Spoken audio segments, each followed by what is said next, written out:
Hello, Leo, Sun, Moon Rising, and Venus Signs. Kumusta kayo? Sana po ay nasa mabuti kayong kalagayan. Welcome back po sa Star Tarot. Kung bago kayo rito, welcome din kayo. Thank you sa inyong support. I truly appreciate it. God bless you all.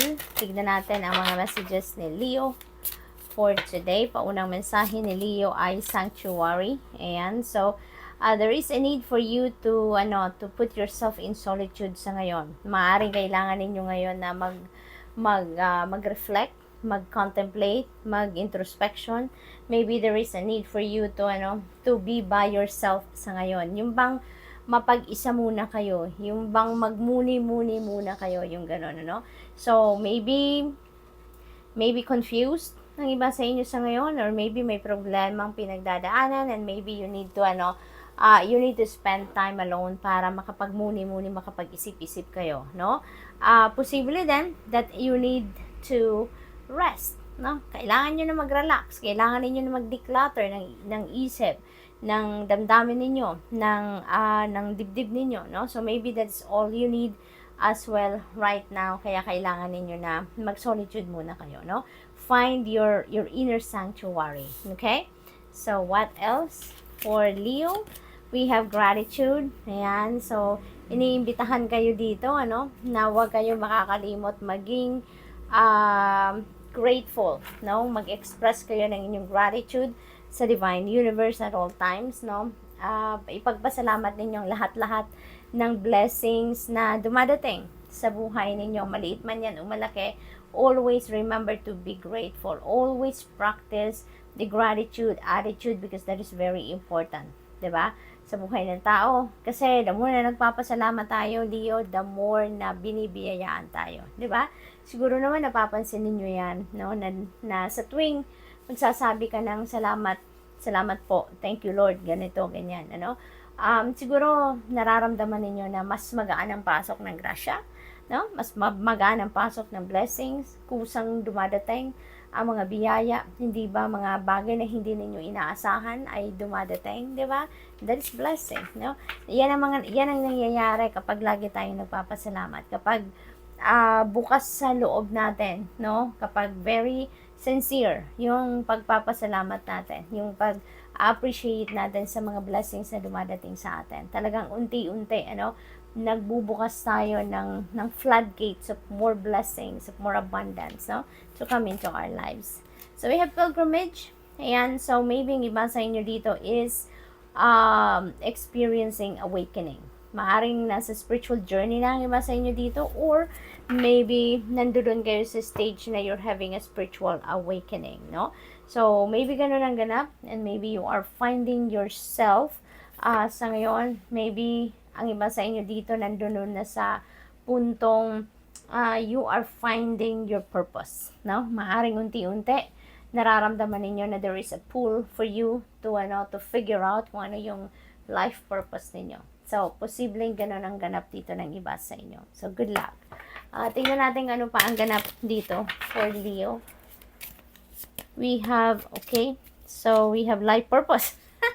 Speaking of life purpose, kanina dito sa pilgrimage energy, here you go.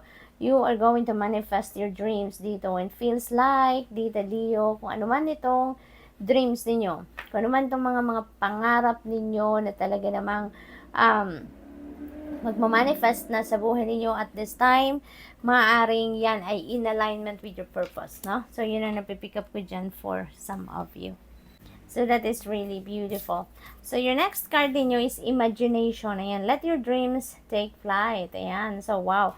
So, meron kayong dreams na may magmamanifest. This is such a beautiful energy, Leo, dahil iniimbitahan kayo dito, no? Or ini-encourage kayo ng spirit dito to use your imagination, no? Use your imagination para ma-manifest ninyo yung inyong mga dreams, no? Iniimbitahan kayo dito to do the practical steps na para matupad nyo na kung ano man yung inyong mga pangarap, no? So, maybe talaga na ang iba sa inyo dito, nandoon kayo ngayon sa high vibration, high frequency na estado ngayon, no? Kaya, magmamanifest talaga kayo ngayon ng inyong mga pangarap. So, this is ano siguro, parang ito muna ang gagawin ninyo bago kayo mag-manifest ng inyong mga pangarap talaga. Bago ninyo makita agad-agad, no, sa inyong 3D reality, iniimbitahan kayo ngayon na gawin nyo na yung mga practical steps ninyo sa ngayon para mag-take flight na ang inyong mga pangarap. No, do the practical steps necessary para makalapit na kayo or matupad nyo na kung ano man ang mga pinapangarap ninyo, no? And maybe manifestation tool, as a manifestation tool, yung imagination ninyo ay maaring that will play a significant role dito sa pagmamanifest ninyo ng inyong mga dreams.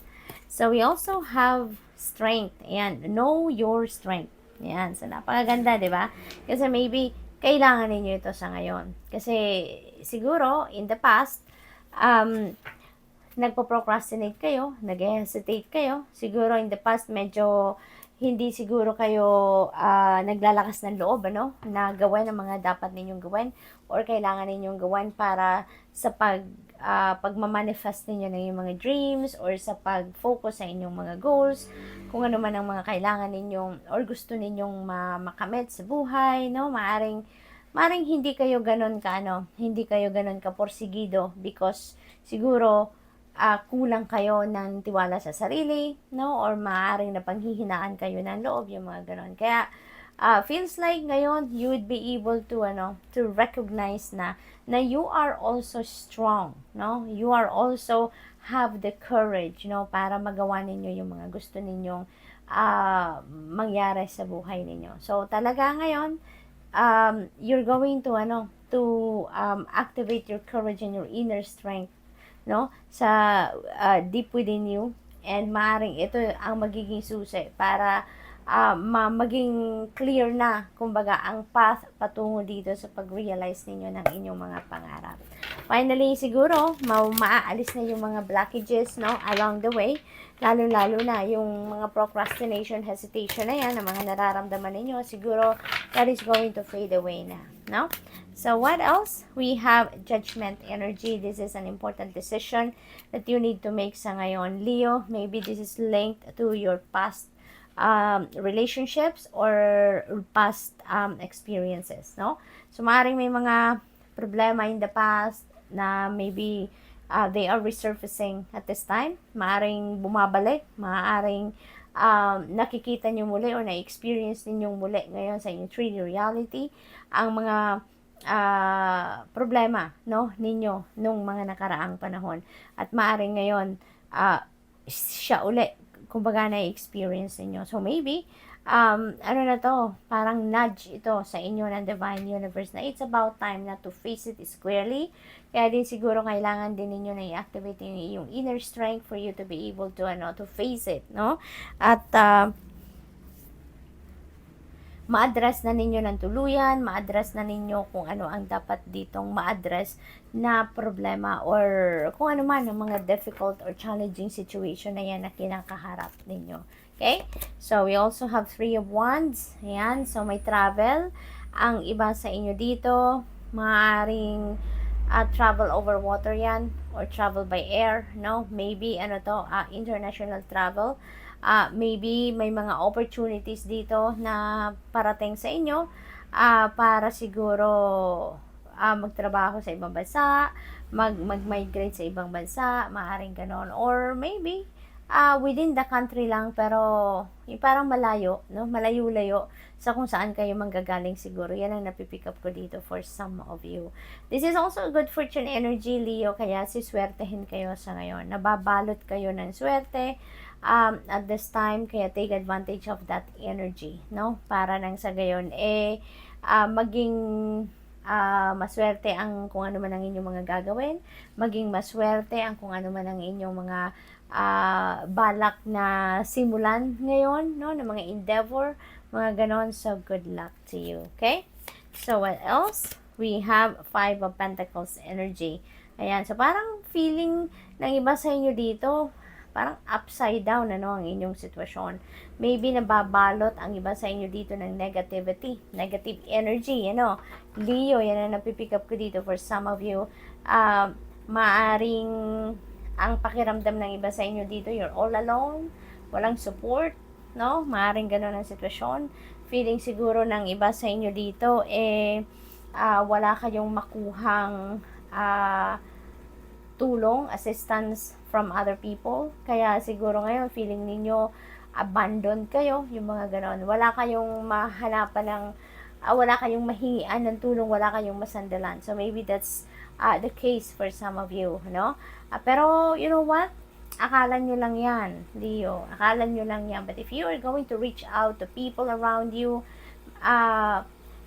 makakakuha at makakakuha kayo ng tulong, no? Makakahanap kayo ng solusyon sa inyong mga problema dito, no? Tingnan niyo yung card, no? Yung mga bintanang yan na may mga ilaw, that represents hope, no? That represents hope. Yun lang ang buhayin ninyo sa puso ninyo. Inner strength, courage, and hope, and faith, no? Keep them alive sa puso ninyo. Dahil when you expect or when you hope for the best, no, na yun ang mangyari sa buhay ninyo, yun talaga ang mangyayari sa buhay ninyo. Kaya kahit ano man ang kalagayan ninyo sa buhay sa ngayon, may mga difficult situations man kayo pinagdadaanan, may mga challenging situations man kayo na pinagdadaanan, you are going to find the solution to that. Okay? Meron at meron kayong mahahanap na solusyon, meron at meron kayong mahahanap na lusot, no, from that. Your situation is going to change, okay, for the better. Wala namang permanenteng sitwasyon sa buhay natin. Everything, lahat na na-experience natin sa buhay, sa mundong ito, they are all temporary, no? Everything changes in a second, di ba? Everyone evolves, everything evolves. Kaya nothing is permanent, nothing is set in stone. Lahat nagbabago. Kasama na dyan ang mga problema ninyo, magbabago at magbabago ang inyong sitwasyon, no? Sometimes hindi yan magbabago in a flick of a finger. Hindi ganoon, hindi instant, hindi ba? Sometimes kailangan nating we have to go through pain, we have to go through failure, 'di ba? May mga ganung pagkakataon, but everything, no, happens for a reason. May dahilan kung bakit nangyayari sa buhay natin ang mga ganyang sitwasyon. May dahilan, and that is for our highest good. You may not understand right now siguro na bakit ganyan na nangyayari sa buhay ninyo kung meron kayong mga problema sa ngayon, but eventually, eventually you will realize kung bakit nangyayari yan sa buhay ninyo, no? And it is for your highest good. So good luck, Leo, and that's all I have for you for the week. Thank you for watching. Love and light. Namaste.